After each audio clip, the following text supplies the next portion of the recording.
Hi అండి. అందరికీ నమస్కారం. ఈరోజు మీకోసం రెండో భార్య పార్ట్ 2 మరి కథలోకి వెళ్తే బయట ఉరుములతో కూడిన వర్షం మెల్లగా తగ్గుముఖం పట్టింది. కానీ ఆ గదిలో వెన్నెల మనసులో రేగిన తుఫాను మాత్రం తీవ్ర రూపం దాలుస్తుంది. చెల్లాచెదురుగా పడి ఉన్న కార్తీక్ మెడికల్ రిపోర్ట్స్ వైపు చూస్తూ నిలబడిన వెన్నెల కళ్ళల్లో అప్పటి వరకు ఉన్న అమాయకత్వం చచ్చిపోయింది. ఆ స్థానంలో కట్టలు తెంచుకున్న ఆవేశం, మోసపోయిన ఒక ఆడపిల్ల ఆక్రోశం కొట్టి తెచ్చినట్టు కనిపిస్తున్నాయి. అబద్ధ పునాదుల మీద కట్టిన కార్తీక్ పరువు కోట ఆ కాగితాల సాక్షిగా కుప్పగూలిపోయింది. తన అసలు గుట్టు బయటపడ్డంతో కార్తీక్ కాళ్ళ కింద భూమి కంపించినట్టయింది. అతని ముఖంలో రక్తం చుక్కలేదు. ఏమాత్రం ఆలోచించకుండా వెంటనే మోకాళ్ళ మీద కూర్చుని వెన్నెల కాళ్ళను రెండు చేతులతో గట్టిగా పట్టుకున్నాడు. నన్ను క్షమించు వెన్నెల, నన్ను క్షమించు. నేను చేసిన తప్పుకు ప్రాణం తీసుకున్న తక్కువే. కానీ నా పరిస్థితి అర్థం చేసుకో. నేను ఈ నిజం చెబితే మా అమ్మ తట్టుకోలేదు. ఆమె ఒక పేరున్న డాక్టర్. నాకే ఇలాంటి లోపం ఉంటే సమాజంలో ఆమె తలెత్తుకోలేదు. నాన్నగారి పరువు బజారున పడుతుంది. అందుకే ఈ అబద్ధం ఆడాను. వెక్కి వెక్కి ఏడుస్తూ అన్నాడు కార్తీక్. ఒకప్పుడు ఈ కన్నీళ్లను చూసి గుండె కరిగిపోయిన వెన్నెల ఇప్పుడు రాతి విగ్రహంలా నిలబడిపోయింది. ఆమె కళ్ళల్లో జాల్లేదు, కేవలం అసహ్యం మాత్రమే ఉంది. తన కాళ్ళను అతని చేతుల్లోంచి విదిలించుకుంటూ 2 అడుగులు వెనక్కి వేసింది వెన్నెల. పరువు, మర్యాద, సమాజం వీటన్నిటి కోసం ఒక అమాయకురాలి గొంతు కోసారు కదా కార్తీక్ గారు. మీ అమ్మగారి పరువు కోసం నా జీవితాన్ని బలిపీఠం మీద పెట్టారు కదా. పెళ్లికి ముందే మీకు ఈ లోపం ఉందని తెలుసు. తెలిసి నా మెల్లో 3 ముళ్ళు వేశారు. నేను ఒక పల్లెటూరు పిల్లని, ఏమీ తెలియని అమాయకురాల్ని. ఎలాగోలా నమ్మించి నా గొంతు కోయొచ్చని నిర్ణయించుకున్నారు. మానసిక ఒత్తిడి అని ఇన్నాళ్ళు మీరు ఆడిన నాటకం, కార్చిన కన్నీళ్ళు. ఛీ! ఒక మనిషి ఇంత కిరాతకంగా ఎలా ఉండగలడు? వెన్నెల గొంతులో దుఃఖం కంటే ఆగ్రహమే ఎక్కువగా ఉంది. కార్తీక్ కింద కూర్చుని ఉండి చేతులు జోడించాడు. వెన్నెల, నువ్వెలా తిట్టినా పడతాను. కాని దయచేసి ఈ నిజం ఎవరికీ చెప్పొద్దు. ఈ ఒక్క విషయం మన గది 4 గోడల మధ్య ఉండిపోవాలి. నీకు పుణ్యం ఉంటుంది. నన్ను ఒక భర్తలా కాకపోయినా నీ ఇంట్లో పడి ఉండే ఒక కుక్కలా అనుకొని వదిలేయ్. నువ్వేది అడిగితే అది ఇస్తాను. నీకెలాంటి లోటు రానివ్వను. కానీ నా లోపాన్ని బయటపెట్టొద్దు. ఆ మాటలు వింటూ ఉంటే వెన్నెల రక్తం మరిగిపోయింది. ఏమన్నారు? కుక్కలా పడి ఉంటారా? నాకేం లోటు రానివ్వరా? ఒక ఆడపిల్లకు పెళ్ళెందుకు చేస్తారో తెలుసా? నగలు, బట్టలు, ఏసీ గదుల కోసం కాదు కార్తీక్ గారు. ఒక తోడు కోసం, ఒక స్పర్శ కోసం, తన కడుపున ఒక ప్రాణానికి జన్మనివ్వడం కోసం. ఆ అదృష్టం నాకు లేదని తెలిసి కూడా నన్ను పెళ్లి చేసుకున్నారు సరే. కనీసం నన్ను మనిషిలా చూసారా? మీ లోపాన్ని కప్పుచుకోవడానికి నన్ను ఒక పని మనిషిలా, ఒక నర్సులా వాడుకున్నారు. మీ తల్లి అందరి ముందు నన్ను గొడ్రాలు అని నిందిస్తూ ఉంటే ఆ నిందలన్నీ నా నెత్తిన వేసి మీరు మాత్రం ఒక ఉత్తముల్లా నాటకమడారు. మీది మగతనం లేని లోపం కాదు కార్తీక్ గారు. కనీసం మానవత్వం లేని లోపం. మీరు మనిషే కాదు అంటూ కోపంగా అరిచింది. కార్తీక్ నెమ్మదిగా లేచి నిలబడ్డాడు. తన బండారం బయటపడినా అతనిలో ఇంకా స్వార్థం చావలేదు. వెన్నెల, ప్లీజ్ ప్రాక్టికల్గా ఆలోచించు. ఇప్పుడు నువ్వు వెళ్ళి నిజం చెప్పేస్తే ఏమవుతుంది? విడాకులు జరుగుతాయి. మళ్ళీ నీ జీవితం మొదటికి వస్తుంది. సమాజం నిన్ను ఇంకోలా చూస్తుంది. దానికంటే నేను చెప్పేది విను. మనం ఇంకో 6 నెలలు ఆగుదాం. అప్పుడు డాక్టర్ దగ్గరకు వెళ్ళినట్టు నటిద్దాం. లోపం నీలో ఉందని, నువ్వు పిల్లల్ని కనలేవని అందరికీ చెబుదాం. మా అమ్మకు నిన్ను ఏమీ అనకుండా నేను చూసుకుంటాను. కావాలంటే మనం ఒక పిల్లాన్ని దత్తత తీసుకుందాం. కానీ దయచేసి రిపోర్ట్స్ చూపించి నా పరువు తీయద్దు. నా పరువు పోతే నేను బతకను, ఆత్మహత్య చేసుకుంటాను అని బెదిరింపు స్వరంతో ప్రాధేయపడ్డాడు. ఆ మాట వినగానే వెన్నెల గుండె ఆగిపోయినంత పనైంది. ఆశ్చర్యం తమ కళ్ళు విప్పార్చుకున్నాయి. తన లోపాన్ని ఆమె మీద వేసి ఆమెను జీవితాంతం ఒక గొడ్రాలుగా సమాజం ముందు నిలబెట్టాలని అతను వేసిన ప్లాన్ ఆమెకు ఒళ్ళు గుగ్గురు పొడిచేలా చేసింది. హే భగవాన్! ఎంత స్వార్థం! ఎంత నీచమైన ఆలోచన! మీ పరువు కోసం, మీ అబద్ధ బతుకు కోసం నన్ను జీవితాంతం దోషం నిలబెడతారా? మీకోసం నేను చచ్చిపోవాలా? ఆత్మహత్య చేసుకుంటానని నన్ను బెదిరిస్తారా? మీరు ఆనాడే చచ్చిపోయారు కార్తీక్ గారు. నా మెల్లో ఈ తాళి కట్టిన రోజే మీరు చచ్చిపోయారు. ఇప్పుడు నా ముందు నిలబడింది ఒక శవం. శవాలు ఆత్మహత్య చేసుకోలేవు. ఇక నా జీవితం అంటారా, అది ఎప్పుడో నాశనం అయిపోయింది. ఇక దాని గురించి ఆలోచించడానికి ఏమీ లేదు. గెట్ ఔట్, నా కళ్ళ ముందు నుండి వెళ్ళిపోండి అంటూ అరిచింది వెన్నెల. ఆమె ఆవేశాన్ని చూసి కార్తీక్ భయపడిపోయాడు. గదిలో నుండి బయటకు వెళ్ళిపోయాడు. ఆ రాత్రి వెన్నెలకు నిద్ర లేదు. కిటికీ పక్కన నేల మీద కూర్చుని సముద్రం వైపు చూస్తుంది. సముద్రపు అలలు చీకట్లో భయంకరంగా ఘోషిస్తున్నాయి. ఆ హోరామ గుండెల్లోని రోదనకు ప్రతిరూపంగా ఉంది. కళ్ళు కన్నీటితో నిండిపోయాయి. అద్దంలో తన ప్రతిబింబాన్ని చూసుకుంటుంది. నుదుట కుంకుమ, మెల్లో తాళి, చేతికి గాజులు, ఒక ముత్తైదుకు ఉండవలసిన అలంకారాలన్నీ ఉన్నాయి. కాని ఆ అలంకారాలకు అర్థమేముంది? తన తండ్రి ఏమనుకొని ఈ సంబంధం చేశాడు?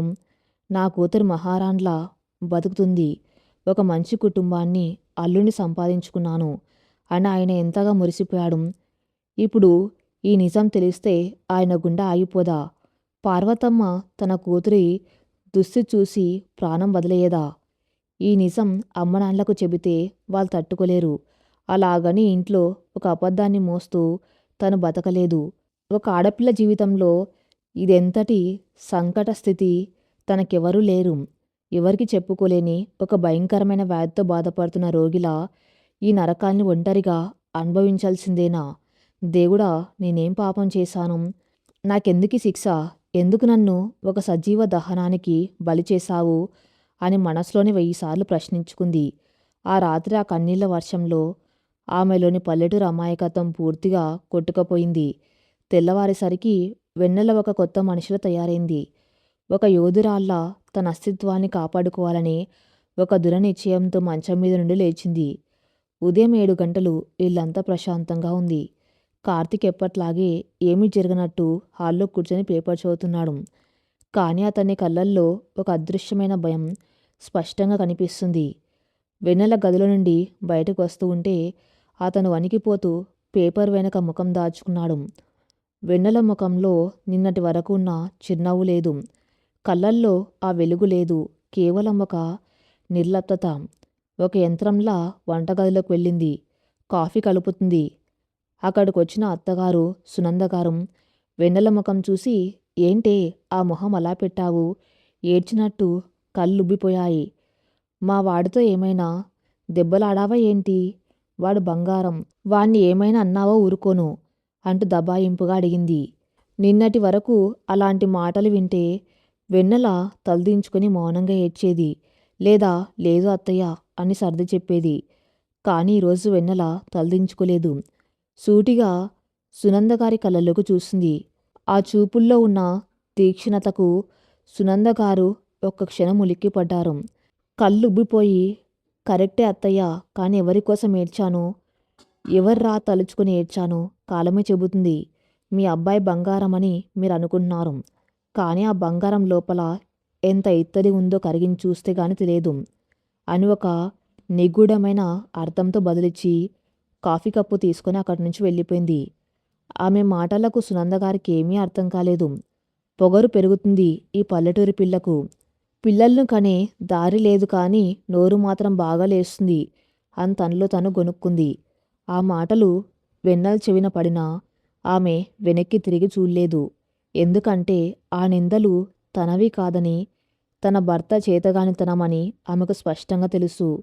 ఆ రోజు నుండి ఆ ఇంట్లో వెన్నెల ప్రవర్తన పూర్తిగా మారిపోయింది. ఆమె కార్తీక్ కోసం ప్రత్యేకంగా వంటలు చేయడం మానేసింది. ఆఫీస్ నుండి అతను రాగానే పలకరించడం మానేసింది. రాత్రి గదిలోకి వెళ్ళగానే మంచం మీద కాకుండా కింద నేల మీద ఒక దుప్పటి వేసుకొని పడుకోవడం మొదలుపెట్టింది. కార్తీక్ పరిస్థితి దారుణంగా తయారైంది. ఇంట్లో అందరి ముందు తను ఆదర్శ భర్తగా నటించడానికి ప్రయత్నిస్తున్నా వెన్నెల ఏమాత్రం సహకరించడం లేదు. ఒకరోజు బంధువులు ఇంటికి వచ్చినప్పుడు అందరి ముందు వెన్నెల చేతిని పట్టుకోబోయాడు కార్తీక్. కానీ వెన్నెల అసహ్యంగా తన చేతిని లాగేసుకుని అతన్ని ఒక చూపు చూసి అక్కడి నుంచి వెళ్ళిపోయింది. ఆ దృశ్యాన్ని గమనించిన బంధువులు ఒకరి ముఖాలు ఒకరు చూసుకున్నారు. సీతారాముల్లాంటి జంట అనుకున్న వాళ్ళ మధ్య ఏదో అదృశ్యమైన గోడ తయారైందని అందరికీ నెమ్మదిగా అర్థమవుతుంది. సునంద గారు ఈ మార్పును జీర్ణించుకోలేకపోతున్నారు. ప్రతి విషయానికి వెన్నెలను సూటిపోటి మాటలు అంటుంటే వెన్నెల మౌనంగా భరిస్తుంది. ఆమె మౌనం అంగీకారం కాదు, అది రాబోయే తుఫానికి ముందు ఉండే నిశ్శబ్దమని ఆ ఇంటికి ఇంకా అర్థం కాలేదు. రోజులు భారంగా గడుస్తున్నాయి. సంక్రాంతి పండగ రానే వచ్చింది. వైజాగ్లోని కార్తీక్ ఇంట్లో పండగ వాతావరణం నెలకొంది. బంధువులంతా చేరుకున్నారు. ఇల్లంతా పట్టుచీరలు, నగల దగదగలతో నిండిపోయింది. వెన్నెల కూడా సాంప్రదాయం ప్రకారం పట్టుచీర కట్టుకుని అందరికీ వడ్డిస్తుంది. కానీ ఆ ముఖంలో కలలేదు. నవ్వొక కృతకమైన ముసుగులా ఉంది. భోజనాలు పూర్తయిన తర్వాత అందరు హాల్లో కూర్చున్నారు. మాటల మధ్యలో టాపిక్ పిల్లల మీదకు మళ్ళింది. కార్తీక్ మేనత్త ఒకరు సునంద గారితో, ఏంటి సునంద, కోడలికి ఇంకా ఏం విశేషం లేనట్టుంది. మా అబ్బాయికి పెళ్ళై ఏడాది కూడా కాలేదు. అప్పుడే వాళ్ళ ఆవిడ 4వ నెల. మీ కార్తీక్కి పెళ్ళై 2 ఏళ్ళు కావస్తుంది కదా, ఏమైనా డాక్టర్కి చూపించారా అని సూటిగా అడిగేసింది. ఆ మాటలకు సునంద గారికి ఎక్కలేని కోపం వచ్చింది. ఆ కోపాన్నంతా అందరి ముందు వెన్నెల మీద ప్రదర్శించింది. నేనెప్పుడూ అన్నాను వదినా, డాక్టర్కి చూపిద్దామని. మా వాడికి ఏ వ్యసనాలు లేవు. వాడు ఆరోగ్యవంతుడు. ఇక ప్రాబ్లం ఎవరిలో ఉందో నాకెలా తెలుస్తుంది? తను ఒక టెస్ట్ చేయించుకోవడానికి రాదు. నా మాట వినదు. ఇంట్లో పనులన్నీ పర్ఫెక్ట్గా చేస్తుంది కానీ అసలు పని మాత్రం జరగటం లేదు. మా వంశం నిలబడాలంటే ఒక వారసుడు కావాలి కదా, ఇలా గొడ్రాల్లా ఉండిపోతే ఎలా అంటూ కఠినంగా అంది. అందరి ముందు సునంద గారు గొడ్రాలు అనే పదం వాడేసరికి వెన్నెల గుండె ఆగిపోయింది. చేతిలో ఉన్న ట్రే కింద పడిపోయింది. ఆ శబ్దానికి అందరూ సైలెంట్ అయ్యారు. కార్తీక్ అక్కడే ఉన్నాడు. అతను తన తల్లిని ఆపడానికి ఏమాత్రం ప్రయత్నించలేదు. తన గుట్టు ఎక్కడ బయటపడుతుందో అని తల వంచుకొని ఆ నిందనంతా వెన్నెల మీదకు తోసేస్తూ మౌనంగా ఉండిపోయాడు. ఆ క్షణం వెన్నెలకు తన తల్లిదండ్రులు, గోదావరి తీరం, తను కన్న కలలు అన్నీ గుర్తొచ్చాయి. ఒక అబద్ధం కోసం తను పడుతున్న ఈ శిక్ష చాలు అనిపించింది. ఇక భరించడం తన వల్ల కాదు. ఆమె కళ్ళల్లో కన్నీళ్లు ఆగిపోయాయి. ముఖంలో ఒక భయంకరమైన ప్రశాంతత ఆవరించింది. మెల్లగా సునంద గారి దగ్గరకు నడిచింది. అత్తయ్య, వెన్నెల గొంతు హాల్లో ప్రధ్వనించింది. అందరూ ఆశ్చర్యంగా ఆమె వైపు చూశారు. ఎప్పుడు తల ఎత్తి మాట్లాడిని పల్లెటూరి పిల్ల ఈరోజు అందరి ముందు గొంతు పెంచుతుంది. మీ వంశాన్ని నిలబెట్టడానికి నేను గొడ్రాల్ని కాదు అత్తయ్య. అసలు మీ ఇంట్లో వారసుడు పుడ్డానికి బీజమే పడలేదు. మీ అబ్బాయి ఆరోగ్యవంతుడు, బంగారమని మీరు మురిసిపోతున్నారు కదా, ఆ బంగారం లోపల ఏముందో, ఈ 2 ఏళ్లుగా నేను అనుభవిస్తున్న నరకమేంటో ఈరోజు అందరికీ తెలియాలి. మీ కొడుకు ఎందుకు తల వంచుకొని కూర్చున్నాడో అడగండి. వెన్నెల గొంతులో వణుకు లేదు, స్పష్టత ఉంది. కార్తీక్ ఉలిక్కిపడి లేచాడు. వెన్నెల, నోర్ముయ్, పిచ్చి పిచ్చి మాటలు మాట్లాడకు అని గట్టిగా అరిచాడు. నేను మాట్లాడేది పిచ్చి మాటలు కాదు కార్తీక్ గారు. నా పీక కోసి మీ పరువును కాపాడుకుని మీ నాటకమిక సాగదు అంటూ నేరుగా తన గదిలోకి వెళ్ళి కార్తీక్ దాచిపెట్టిన ఆ మెడికల్ రిపోర్ట్స్ ఫైల్ను తీసుకొని వచ్చి అందరి ముందు ఉన్న టీపాయ్ మీద విసిరికొట్టింది. ఆ దృశ్యం చూసి ఇల్లంతా నిశ్శబ్దమైపోయింది. సునంద గారికి ఏమీ అర్థం కాలేదు. ఆమె ఆ ఫైల్ తీసుకొని తెరిచి చూసింది. ఒక డాక్టర్గా ఆమెకు అందులో ఉన్న ప్రతి అక్షరం అర్థమైంది. ఆ రిపోర్ట్స్ చదువుతున్న కొద్దీ సునంద గారి ముఖం పాలిపోతుంది. చేతులు వణుకుతున్నాయి. తన కొడుకు ఒక సంపుసకుడన్న చేదు నిజం ఆ రిపోర్ట్స్ ద్వారా అందరి ముందు బట్టబయలైంది. కార్తీక్ తల్లి సునంద గారు వణుకుతున్న చేతులతో ఆ ఫైల్ తీసుకున్నారు. ఆమె ఒక పేరొందిన డాక్టర్. ఆ రిపోర్ట్స్లో ఉన్న వైద్య పరిభాష ఆమెకు అర్థం కావడానికి 1 నిమిషం కూడా పట్టలేదు. ఆమె కళ్ళు ఆ కాగితం మీద ఉన్న అక్షరాలను చదువుతున్నాయి. ఆమె మెదడు ఆ నిజాన్ని ప్రాసెస్ చేస్తుంది. ఆమె అహంకారం మాత్రం ఆ వాస్తవాన్ని అంగీకరించడానికి నిరాకరిస్తుంది. రిపోర్ట్లో ఉన్న పదాలు ఆమె కళ్ళ ముందు రాక్షసాకారంలో నృత్యం చేస్తున్నట్టు అనిపించింది.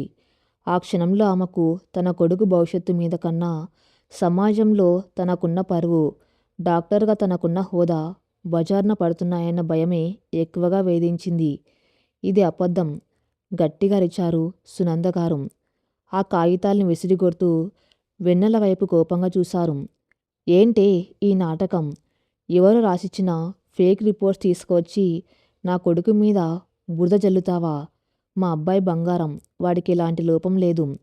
నీకు పిల్లలు పుట్టే అదృష్టం లేక నీ లోపాన్ని కప్పుచుకోవడానికి మా వాడి మీద నిందలు వేస్తావా? ఎంతుందే నీకు ధైర్యం? అంటూ తన అహంకారాన్ని, కోపాన్ని వెన్నెల మీద ప్రదర్శించారు. కానీ ఈసారి వెన్నెల తల దించుకోలేదు. ఆమె కళ్ళల్లో కన్నీళ్ళేవు.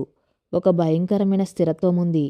ఆ రిపోర్ట్స్ రాసింది నేను మీ అబ్బాయో కాదు అత్తయ్య, మీలాంటి ఒక పెద్ద డాక్టర్. అందులో ఉన్న హాస్పిటల్ పేరు, సీలు, డాక్టర్ సంతకం అన్నీ నిజమే అని మీకు కూడా తెలుసు. కానీ మీ అహంకారం దాన్ని ఒప్పుకొనివ్వటం లేదు. మీ కొడుకు బంగారం కాదు అత్తయ్య, పైకి మెరిసే ఒక పనికిమాలిన ఇత్తడి ముక్క. ఈ నిజం మీ అబ్బాయి నోటితోనే చెప్పించండి అంటూ కార్తీక్ వైపు తీక్షణంగా చూసింది వెన్నెల. బంధుల ముందు తన పరువు పూర్తిగా పోయిందని కార్తీక్ అర్థమైపోయింది. ఇక దాచుకోవడానికి ఏమీ లేదు. అతను మెల్లగా వెళ్ళి తన తల్లి కాళ్ళ దగ్గర పడిపోయాడు. నన్ను క్షమించమ్మా. కార్తీక్ వెక్కి వేయటం మొదలుపెట్టాడు. అది నిజమే అమ్మా. ఆ రిపోర్ట్స్ నావే. నాకు ఈ ప్రాబ్లం ఉందని నాకు పెళ్ళికి ముందే తెలుసు. కానీ నీకు చెబితే నువ్వు తట్టుకోలేవని, నీ పరువు ఎక్కడ పోతుందో అని భయపడి నేను ఆ విషయం దాచాను. నన్ను పెళ్లి చేసుకోమని నువ్వు బలవంతం చేస్తుంటే కాదనలేక ఈ పెళ్లి చేసుకున్నానమ్మా. నన్ను క్షమించు అంటూ నేల మీద పడి రోదించాడు. ఆ మాటలు వినగానే సునందగారికి కాళ్ళ కింద భూమి కుంగిపోయినట్టు అనిపించింది. ఆవిడ ఒక్కసారిగా సోఫాలు కుప్పగొలిపోయారు. ఇన్నాళ్ళు ఏ కొడుకుని చూసుకుని అయితే మురిసిపోయారు. ఎవరి వంశాన్ని ఉద్ధరిస్తారని గర్వపడ్డారు. ఆ కొడుకే తన పరువును నడి బజార్లో నిలబెట్టాడని అర్థమైంది. కార్తీక్ తండ్రి ప్రకాష్ రావు గారు కూడా గుండె పట్టుకుని మౌనంగా ఉండిపోయారు. బంధువులంతా గుసగుసలాడుకుంటూ ఒకరి ముఖాలొకరు చూసుకున్నారు. ఆ హాల్లో వెన్నెల గొంతు ఇప్పుడు ఒక న్యాయమూర్తి తీర్పులా ప్రధ్వనించింది. పరువు, పరువు, పరువు. ఈ ఒక్క పదం కోసం ఒక ఆడపిల్ల జీవితాన్ని ఎంత దారుణంగా బలిపెట్టారో చూసారా? వెన్నెల తన అత్తమామల వైపు చూస్తూ మాట్లాడడం మొదలుపెట్టింది. మీ పరువు కోసం, మీ అబ్బాయి లోపాన్ని దాచడం కోసం నా మెడలో ఉరితాడు వేశారు. ఒక పల్లెటూరి పిల్ల, ఏమీ తెలియని అమాయకురాలు, ఎలాగోలా మాయ చేయొచ్చు అని నా జీవితంతో ఆడుకున్నారు. మానసిక హింస. పెళ్ళైన మొదటి రోజు నుండి మీ అబ్బాయి నన్ను తాకలేదు. మానసిక ఒత్తిడి అని నాటకమాడాడు. ఆ అబద్ధాన్ని నిజమని నమ్మి నా కోరికలను, నా యవ్వనాన్ని ఈ 4 గోడల మధ్య సమాధి చేసుకున్నాను. మీ వాడి జబ్బు ఎప్పటికైనా నయం అవుతుందని ఒక పిచ్చిదాంట్లో ఎదురుచూశాను. నిందలు అంతటితో ఆగారా? పిల్లలు పుట్టలేదని నన్ను రోజుకో మాటలన్నారు. అందరి ముందు నన్ను గొడ్రాలిగా నిలబెట్టారు. మీ వంశానికి నేను వారసునివ్వలేకపోతున్నానని ఏడిపించారు. మీ కొడుక్కి మగతనం లేకపోతే ఆ నింద నా మీద ఎందుకు వేశారు అత్తయ్యా? ఒక ఆడపిల్ల కడుపు రగిలితే ఆ పాప మిమ్మల్ని ఊరికి వదిలిపెడుతుందా? ఆమె మాటలకు ప్రతి అక్షరం రక్తం కారుతున్నట్టు ఉంది. ప్రకాష్ రావు గారు తలదించుకున్నారు. సునంద గారికి మాట రాలేదు. కార్తీక్ గారు, మీకు లోపం ఉంటే అది మీ తప్పు కాదు. అది భగవంతుడిచ్చిన శాపం కావచ్చు. నిజం చెప్పి ఉంటే దాన్ని అర్థం చేసుకుని ఒక తోడుగా మీతో జీవితాంతం నడిచేదాన్ని. కానీ మీరు నా నమ్మకాన్ని మోసం చేశారు. నన్ను ఒక బానిసలా వాడుకున్నారు. నా జీవితం పాడు చేశారు. ఇక ఇంట్లో నాకు స్థానం లేదు అని కరాఖండిగా చెప్పింది. వెంటనే తన ఫోన్ తీసుకుని గోదావరి జిల్లాలో ఉన్న తన తండ్రి రామచంద్రరావు గారికి ఫోన్ చేసింది. హలో నాన్న, రా నాన్న, నన్నిక్కడి నుండి తీసుకుపో నాన్న. నేనిక ఈ నరకంలో ఉండలేను. వాళ్ళు నన్ను మోసం చేశారు నాన్న అంటూ ఒకసారిగా చిన్నపిల్లలా వెక్కి వెక్కి ఏడ్చేసింది. ఇన్నాళ్ళు బిగపట్టిన దుఃఖమంతా ఆ తండ్రి గొంతు వినగానే కట్టలు తెంచుకుంది. మరుసటి రోజు ఉదయం రామచంద్రరావు గారు, పార్వతమ్మ హడావిడిగా కారు దిగి కార్తీక్ ఇంటికొచ్చారు. తమ కూతురు ఎందుకలా ఏడ్చిందో తెలియక వాళ్ళ ప్రాణాలు గాల్లో కలిశాయి. ఇంట్లోకి రాగానే సోఫాలో అచేతనంగా కూర్చుని ఉన్న కూతుర్ని చూసి పార్వతం పరిగెత్తుకుంటూ వెళ్ళి కౌగలించుకుని ఏడ్చింది. ఏమైందిరా తల్లి? ఏమైంది నా చిట్టి తల్లికి? ఎవరు నిన్ను ఏమన్నారు? అంటూ తలనిమిరింది. రామచంద్రరావు గారు ఆవేశంగా ప్రకాశ్‌రావు గారి వైపు చూశారు. ఏం జరిగింది ప్రకాశ్‌రావు గారు? నా కూతురు ఎందుకలా ఏడుస్తుంది? పండగ రోజు మహారాణిలా ఉండవలసిన పిల్ల కన్నీళ్లతో ఫోన్ చేసిందంటే మీరేం చేశారు నా కూతుర్ని అని నిలదీశారు. ప్రకాశ్‌రావు గారు తలదించుకున్నారు. సునంద గారు తన అహంకారాన్ని ఇంకా వదులుకోలేదు. ఏముందండి రామచంద్రరావు గారు, చిన్నపిల్లల మధ్య చిన్న మనస్పర్ధలు. మీ అమ్మాయికి సర్దకుపోయే తత్వం లేదు. ఏవో కొన్ని రిపోర్ట్స్ పట్టుకొని ఇంటిని రచ్చరచ్చ చేస్తుంది. ఎంతైనా పల్లెటూరు పెంపకం కదా, అత్తమామల ముందు ఎలా ఉండాలో తెలియదు అని సునంద గారు వ్యంగ్యంగా అన్నారు.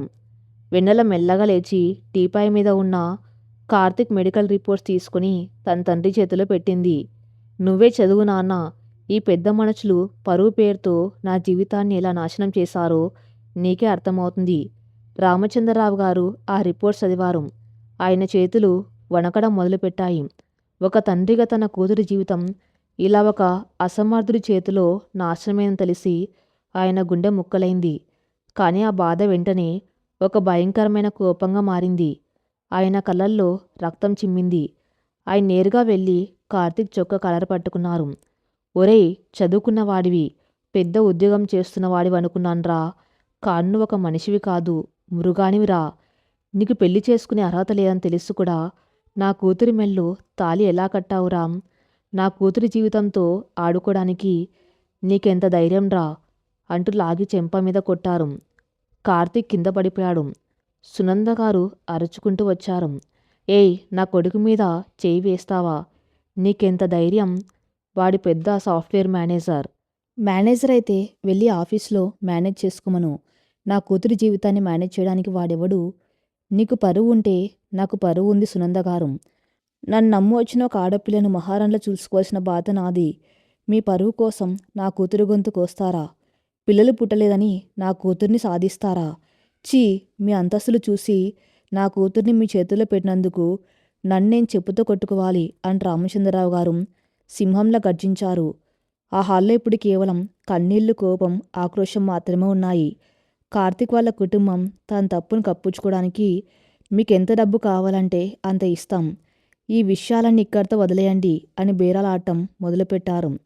ఆ మాటలకు రామచంద్రరావు గారికి మరింత కోపం వచ్చింది. నా కూతురి కన్నీళ్లకు వెల కడతారా? మీ ఆస్తి నా కాలి చెప్పుతో సమానం. నా కూతుర్ని ఇక్కడి నుంచి తీసుకెళ్ళిపోతున్నాను. ఇక వీడికి నా కూతురికి ఎలాంటి సంబంధం లేదు. కోర్టులో తేల్చుకుందాం అని తేల్చెప్పారు. వెన్నెల తన గదిలోకి వెళ్ళి తను తెచ్చుకున్న 2 జతల బట్టలు మాత్రమే తీసుకుంది. వాళ్ళు పెట్టిన నగలు, పట్టుచీరలు అన్నీ అక్కడే మంచం మీద వదిలేసింది. అద్దం ముందు నిలబడి నుదుట ఉన్న సింధూరాన్ని చేతితో చెరిపేసింది. తన మెల్లో ఉన్న మంగళసూత్రాన్ని తీసి కార్తీక్ ముఖం మీద విసిరికొట్టింది. ఈ తాళి నాకు ఒక రక్షణ కవచం అనుకున్నాను. కానీ ఇది మీరు నా మెడకు బిగించిన ఉరితాడు. ఈ రోజుతో ఈ ఉరితాడు నుండి నాకు విముక్తి దొరికింది. వెన్నెల తన తండ్రి చేయి పట్టుకుని ఆ ఇంటి గడప దాటి బయటకొచ్చింది. ఆ క్షణం ఆమెకు బాధ లేదు, ఒక అంతు చిక్కని ప్రశాంతత. ఒక పెద్ద భారం గుండె మీద నుండి దిగిపోయినట్టు అనిపించింది. కారులో కూర్చుని గోదావరి జిల్లా వైపు ప్రయాణం మొదలైంది. వెనక్కి తిరిగి చూడలేదు. రాజమండ్రికి చేరుకునేసరికి చీకటి పడింది. గోదావరి నది ఎప్పట్లాగే ప్రశాంతంగా ప్రవహిస్తుంది. కానీ ఆ ప్రశాంత వెనక ఎంత లోతు ఉందో ఇప్పుడు వెన్నెల మనసులోని బాధ కూడా అంతే లోతుగా ఉంది. కారు వారింటి ముందు ఆగింది. పండగ పూట ముత్తైదులా ఉండవలసిన కూతురు మెల్లో తాళి లేకుండా, నుదుట బొట్టు లేకుండా ఒక సాధారణమైన చుడిదారు వేసుకుని కారు దిగడం చూసి చుట్టుపక్కల వాళ్ళు కళ్ళు పెద్దవయ్యాయి. పల్లెటూరులో ఏ చిన్న విషయం జరిగినా అది క్షణాల్లో దావనంతలా వ్యాపిస్తుంది. అందులోనూ రామచంద్రరావు గారు ఊర్లో పెద్ద మనిషి, రిటైర్డ్ హెడ్ మాస్టర్. ఆయన కూతురు ఇలా ఒంటరిగా దిగులుగా ఇంటికి రావటం అందరిలోనూ ఎన్నో ప్రశ్నలను రేకెత్తించింది. సమాజపు గుసగుసలు. ఏంటి మాస్టర్ గారు అమ్మాయి ఇలా వచ్చింది? మెల్లో పుస్తలు కూడా లేదు. అదేంటి, పండక్కి అల్లుడితో కలిసి రావాలి కదా, ఇలా ఒంటరిగా వచ్చింది? ఏమైనా గొడవ పడి వచ్చేసిందా? అంత పెద్ద సంబంధం వాళ్లకు సిరి సంపదలకు కొదవలేదు. ఈ పిల్ల ఏమైనా అడ్జస్ట్ కాలేకపోయిందేమో. ఇలాంటి మాటలు గుసగుసలుగా వినపడుతున్నా రామచంద్రరావు గారు అవేం పట్టించుకోకుండా కూతురి చేయి పట్టుకుని ఇంట్లోకి తీసుకెళ్లారు. తలుపులు మూసేశారు. ఆ ఇంట్లో ఇప్పుడు ఒక శ్మశాన వైరాగ్యం నెలకొంది. వెన్నెల తన పాత గదిలోకి వెళ్ళింది. పెళ్లికి ముందు ఆమె ప్రపంచం అదే. ఆ గదిలో అడుగడుగునా ఆమె నవ్వులు, ఆమె అలకలు, ఆమె రాసుకున్న కవితలు అన్నీ అలాగే ఉన్నాయి. గోడకున్న అద్దం ముందు నిలబడింది. ఆ అద్దంలో తన్ని తాను చూసుకుంది. ఎంత మార్పు! పెళ్లికి ముందు ఉన్న ఆ పల్లెటూరు అమాయకపు నవ్వు ఇప్పుడు లేదు. ఆ స్థానంలో ఒక భయంకరమైన శూన్యం ఉంది. మెల్లగా వెళ్ళి తన పాత టేబుల్ డ్రాయర్ తెరిచింది. అందులో తను రాసుకున్న పాత డైరీ కనిపించింది. పెళ్లి చూపుల రోజు కార్తీక్ని చూసి తను రాసుకున్న అక్షరాలు ఆమె కంటపడ్డాయి.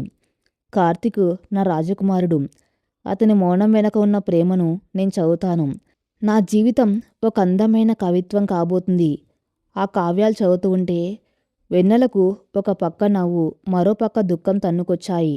తన అమాయకత్వం తలుచుకుని తన మీద తనకు అసహ్యం వేసింది. ఆ పేజీలను కోపంగా చించేసింది. ఓ కొత్త పేజీ తెరిచి కన్నీళ్లతో ఇలా రాసింది. మౌనం ఎప్పుడు ప్రేమను మాత్రమే దాచుకోదు, భయంకరమైన నిజాలను కూడా సమాధి చేస్తుంది. నా జీవితం కవిత్వం కాలేదు, ఒక కన్నీటి కావ్యంగా మిగిలిపోయింది. దేవుణ్ణి నమ్మిన భర్త రాక్షసుడై నా యవ్వనాన్ని దహించేశాడు. ఇక నా పోరాటం నా కోసం, నా అస్తిత్వం కోసం. హాల్లో రామచంద్రరావు గారు కుర్చీలో తలపట్టుకుని కూర్చున్నారు. ఆయన మనసు నిండా ఆలోచనలు. ఏం చేశారు పార్వతి? ఎంత తప్పు చేశాను? వాళ్ళ హోదా చూసి, ఆస్తులు చూసి, కార్లు చూసి నా కూతురి జీవితాన్ని ఒక నవసంపకుడి చేతిలో పెట్టాను. ఆ తల్లి కొడుకులు ఆడిన నాటకానికి బలైపోయాను. నా కూతురు నా దగ్గరకొచ్చి నన్ను ఇంటికి తీసుకుపో నాన్నా అని ఏడుస్తూ ఉంటే నా గుండె ముక్కలైపోయింది. ఒక తండ్రిగా నేను ఫెయిల్ అయ్యాను పార్వతి అంటూ బోర్న ఏడ్చేశారు. పార్వతమ్మ కన్నీళ్లు తుడుచుకుంటూ ఆయనకు ధైర్యం చెప్పింది. మనమేం కావాలని చేయలేదు కదయ్యా. దేవుడు మన పిల్లకు ఇలాంటి రాత రాశాడని మనకేం తెలుసు? ఇప్పుడు మనం ధైర్యంగా ఉండాలి. మన పిల్ల జీవితం ఇక ముందు ఎలా సాగాలో ఆలోచించాలి. ఊళ్ళో జనాలు రకరకాలుగా మాట్లాడుకుంటారు. వాటన్నిటినీ మనం ఎదుర్కోవాలి. కానీ ఒక సాంప్రదాయ కుటుంబంలో విడాకులు అనేది ఒక పెద్ద భూతం. అప్పటి వరకు ఆ ఊర్లో ఎవరు విడాకులు తీసుకున్న దాఖలాలు లేవు. ఆడపిల్ల పుట్టింటికి వచ్చేస్తే అది ఆ కుటుంబానికి ఒక మాయని మచ్చలా చూసే సమాజం అది. తన కూతురు రోజు ఆ నిందలు ఎలా భరిస్తుందో అని ఆ తండ్రి ఆవేదన చెందాడు. 2 రోజులు గడిచాయి. ఉదయం 10 గంటలకు రామచంద్రరావు గారింటి ముందు ఒక పెద్ద కారు వచ్చాయింది. అందులోంచి కార్తీక్ వాళ్ళ నాన్న ప్రకాశ్రావు గారు దిగారు. వాళ్ళని చూడగానే పార్వతం ముఖం కోపంతో కందిపోయింది. రామచంద్రరావు గారు గుమ్మం దగ్గరే వాళ్ళను ఆపారు. మర్యాదగా చెబుతున్నాను ప్రకాశ్రావు గారు, నా గడప తొక్కకండి. మీతో నాకు నా కూతురికి ఎలాంటి సంబంధం లేదు. ఇక్కడి నుండి వెళ్ళిపోండి. కార్తీక్ వెంటనే ముందుకొచ్చి రామచంద్రరావు గారి కాళ్ళ మీద పడిపోయాడు. నన్ను క్షమించండి మామయ్య. నేను చేసింది చాలా పెద్ద తప్పు. కానీ దయచేసి వెన్నెలను నాకిచ్చి పంపించండి. నేను విడాకులు ఇవ్వలేను. అలా ఇస్తే సమాజంలో నా పరువు పోతుంది. మా అమ్మ తట్టుకోలేదు. మీకెంత డబ్బు కావాలంటే అంత ఇస్తాను. నా ఆస్తి సగం వెన్నెల పేరు మీద రాస్తాను.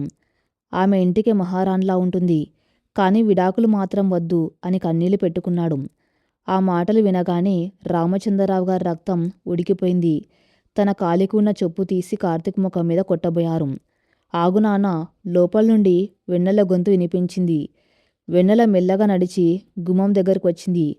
ఆమె కళ్ళల్లో ఇప్పుడు కార్తీక్ పట్ల ఎలాంటి కనికరము లేదు. మీకింకా బుద్ధి రాలేదు కదా కార్తీక్ గారు.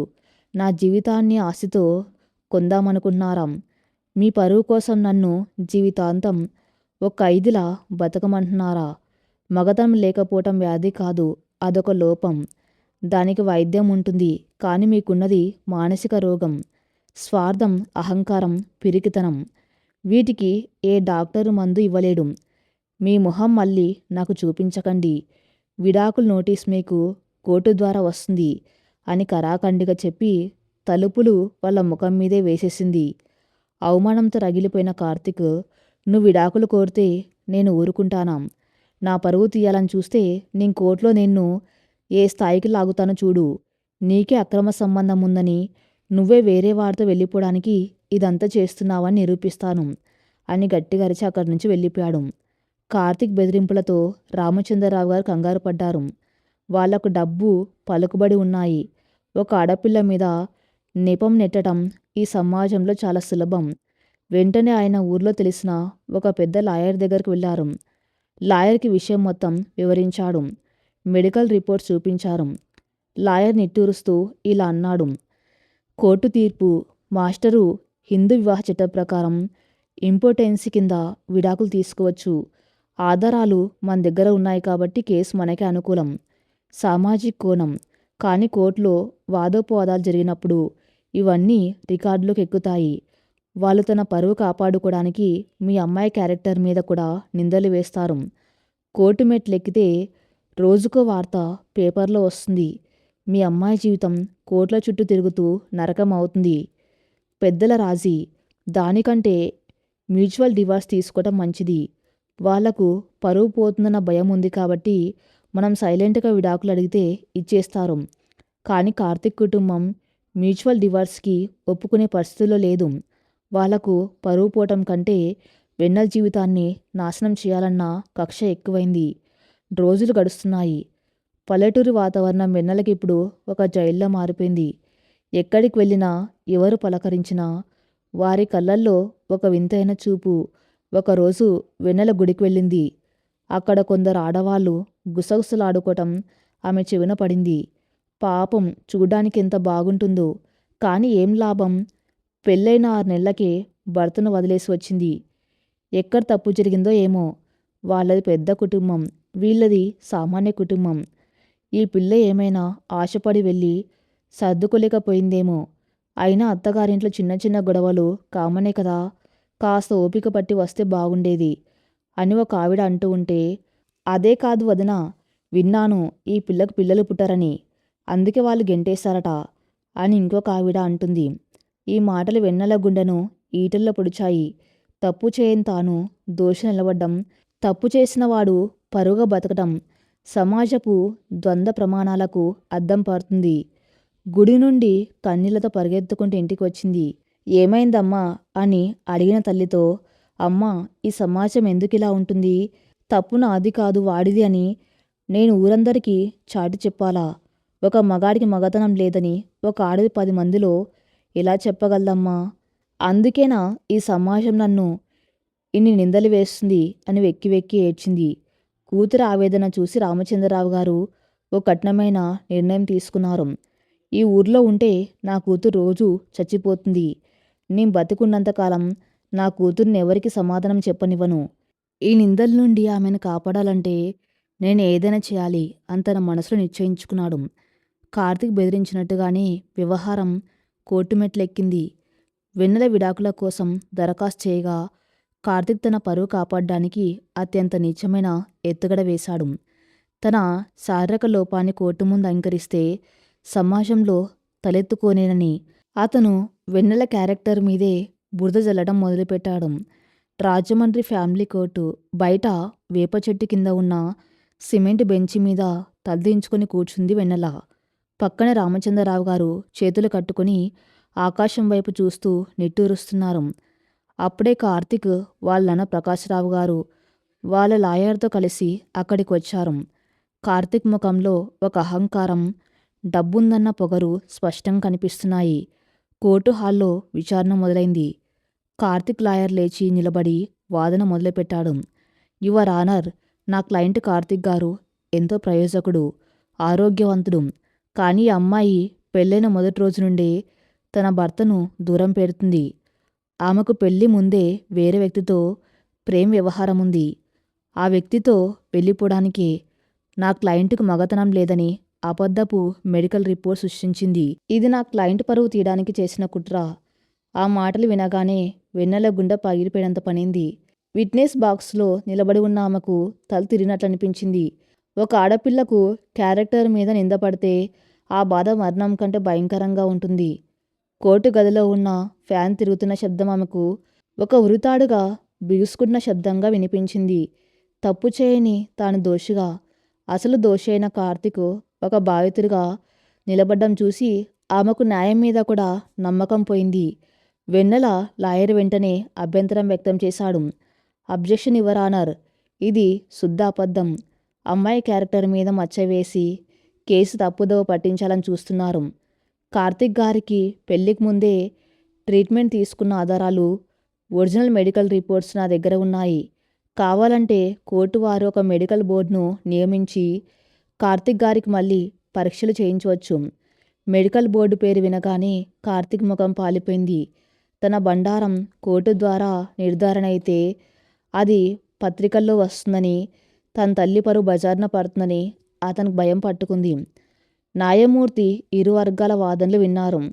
కార్తిక్ ముఖంలో ఉన్న కంగారును, వెన్నెల కళ్ళల్లో ఉన్న ఆవేదనను గమనించారు. ఇరు పక్షాల ఆధారాలను బట్టి అవసరమైతే కార్తిక్ గారికి ప్రభుత్వ ఆసుపత్రుల్లో మెడికల్ టెస్టులు చేయించడానికి కోర్టు ఆదేశిస్తుంది అని వాయిదా వేశారు. మెడికల్ టెస్టుల ఆదేశంతో కార్తిక్ కుటుంబం భయపడిపోయింది. ఇక తాము ఏమి చేయలేమని, పరువు మరింత పోతుందని గ్రహించి మ్యూచువల్ డివోర్స్కు అంగీకరించారు. 6 నెలల నరకప్రాయమైన పోరాటం తర్వాత కోర్టు ఆమెకు విడాకులు మంజూరు చేసింది. కార్తిక్ ఎలాంటి భరణం ఇవ్వాల్సిన అవసరం లేదని, వెన్నెల కుటుంబం ఒక్క రూపాయి కూడా తీసుకోకుండా తెగతెంపులు చేసుకుందని తీర్పులో నమోదైంది. కోర్టు గుమ్మం బయటకు రాగానే రామచంద్రరావు గారు దీర్ఘంగా ఊపిరి పీల్చుకున్నారు. ఒక పెద్ద యుద్ధం గెలిచినట్టు ఆయన భావించారు. కానీ వెన్నెల ముఖంలో ఎలాంటి ఆనందం లేదు. ఆమె తన పాత డైరీలో ఆ రాత్రి ఇలా రాసుకుంది: ఒక పంజరం నుండి బయటకు వచ్చాను, కానీ ఈ ఆకాశం నాకు స్వేచ్ఛనివ్వటం లేదు. విడాకులనేది ఒక కాగితం మీద సంతకం మాత్రమే, కానీ సమాజం నా నుదుట వేసిన ముద్ర మాత్రం జీవితకాలం చెరిగిపోంది. న్యాయం గెలిచింది, కానీ నా జీవితం మాత్రం ఎప్పుడో ఓడిపోయింది. విడాకులు తీసుకుని ఇంటికి వచ్చిన తర్వాత వెన్నెల జీవితం మరింత దారుణంగా మారింది. పల్లెటూరులో విడాకులు తీసుకున్న ఆడపిల్లను చూసే దృక్పథం ఎలా ఉంటుందో ఆమెకు రోజు అనుభవంలోకి వస్తుంది. ఇంటికి ఎవరైనా బంధువులు వస్తే వెన్నెల ఎదురుగా రాగానే ముఖం తిప్పుకునేవారు. శుభకార్యాలకు, పేరంటాలకు రామచంద్రరావు గారికి ఆహ్వానాలు రావటం ఆగిపోయాయి. ముత్తైదువుల చిన్నచూపు. పాపం, విడాకులు తీసుకుంది, పసుపు కుంకుమలు లేని పిల్ల ఎదురుగా వస్తే అపశకునం అని చుట్టుపక్కల ఆడవాళ్ళు వెన్నెలను అవమానించేవారు. పుకార్లు. కార్తిక్ అంతటి వాడు వదిలేశారంటే ఈ పిల్లలోనే ఏదో పెద్ద లోపం ఉండే ఉంటుంది, లేకపోతే ఆస్తులు వదులుకొని ఎవరైనా వస్తారా అనే పుకార్లు ఊరంతా వ్యాపించాయి. ఈ నిందలను భరించలేక వెన్నెల ఇంటికే పరిమితమైంది. బయటికి వెళ్ళటం, నవ్వటం మానేసింది. ఒకప్పుడు ఇంటి నిండా సందడి చేసే ఆ గొంతు ఇప్పుడు మూగబోయింది. రామచంద్రరావు గారు ఇదంతా గమనిస్తున్నారు. ఒకప్పుడు ఊళ్ళో తన మాటకు ఎదురులేదు, కానీ ఇప్పుడు తన కూతుర్ని గుసగుసలాడుకుంటూ అందరు హేళన చేస్తుంటే ఆయన అహంకారం, ప్రేమ రెండు దెబ్బతిన్నాయి. ఆయనకు వయసు మీద పడుతుంది. పైగా ఈ 6 నెలల కోర్టు టెన్షన్ వల్ల ఆయనకు బీపీ, షుగర్ పెరిగిపోయాయి. ఒకరోజు ఛాతీలో నొప్పి రాగా డాక్టర్ దగ్గరకు తీసుకెళ్లారు. మీ గుండె బలహీనతగా ఉంది, ఎక్కువ టెన్షన్ పడకూడదు అని డాక్టర్ హెచ్చరించాడు. ఆ రోజు రాత్రి రామచంద్రరావు గారు తన భార్య పార్వతమ్మతో మాట్లాడుతూ కన్నీళ్లు పెట్టుకున్నారు. నాకు రోజులు దగ్గర పడుతున్నాయి పార్వతి. నేను కళ్ళు మూస్తే నా కూతురి పరిస్థితి ఏంటి? ఈ రాబందుల సమాజం నా పిల్లను బతకనిస్తుందా? ఒక తోడు లేకుండా తను ఒంటరిగా ఈ నిందలను ఎలా భరిస్తుంది? దానికి ఏదో ఒకటి చేయాలి. ఎలాగైనా దానికి రెండో పెళ్లి చేయాలి. నా ప్రాణం పోయేలోపు నా కూతురు ఒక ఇంటిది కావాలి అని నిశ్చయించుకున్నారు. ఆ మరుసటి రోజు నుండే ఆయన బ్రోకర్లను పిలిపించి వెన్నెలకు 2 సంబంధాలు చూడడం మొదలుపెట్టారు. ఒక విడాకులు తీసుకున్న అమ్మాయికి, అందులోనూ ఎలాంటి ఆస్తులు ఇవ్వలేని సామాన్య కుటుంబానికి సంబంధాలు రావటం అంటే మాటలు కాదు. చాలామంది పెళ్ళై పెళ్ళాంపోయిన ముసలివాళ్ళు, లేదా పిల్లలు ఉన్నవాళ్ళు, లేదా వికలాంగులు మాత్రమే ముందుకొచ్చారు. రామచంద్రరావు గారు ప్రతిరోజు ఎంతో అవమానం ఎదుర్కొనేవారు. మీ అమ్మాయి సెకండ్ హ్యాండ్ సార్, కాబట్టి అడ్జస్ట్ అవ్వాలి అని బ్రోకర్లు ముఖం మీద అంటూ ఉంటే ఆ తండ్రి గుండె పగిలిపోయేది. అయినా కూతురి భవిష్యత్తు కోసం ఆయన ఆ అవమానాలను దిగమింగుకున్నారు. కొన్ని వారాల తర్వాత ఒక బ్రోకర్ ఒక సంబంధం తీసుకొచ్చాడు. అబ్బాయి పేరు విక్రమ్. కాకినాడలో ఒక ఫ్యాక్టరీలో సూపర్వైజర్గా పనిచేస్తున్నాడు. వయసు 35 ఏళ్ళు. చూడ్డానికి బాగానే ఉంటాడు. అతనికి ఇంతకుముందు పెళ్లి కాలేదు. వాళ్ళది చాలా పేద కుటుంబం. తల్లిదండ్రులు లేరు. ఒక చెల్లెలు మాత్రమే ఉంది. ఆమెకు పెళ్లి చేసేశాడు. అబ్బాయికి ఆస్తులు లేకపోయినా మంచివాడు సార్. మీ అమ్మాయికి విడాకులయ్యాయని తెలిసినా తను అర్థం చేసుకుని పెళ్లికి ఒప్పుకున్నాడు. కాకపోతే పెళ్లి ఖర్చులు మీరే పెట్టుకోవాలి అని బ్రోకర్ చెప్పాడు. రామచంద్రరావు గారికి ప్రాణం లేచి వచ్చినట్టయింది. ఎలాంటి లోపం లేనివాడు, మునుపు పెళ్లి కానివాడు తన కూతుర్ని చేసుకోవడానికి ముందుకు రావటంతో ఆయన వెనక ముందు ఆలోచించలేదు. విక్రమ్ గురించి పూర్తి వివరాలు ఆరా తీయకుండానే కేవలం అతని పైకి కనిపించే మంచితనం చూసి గుడ్డిగా నమ్మేశారు.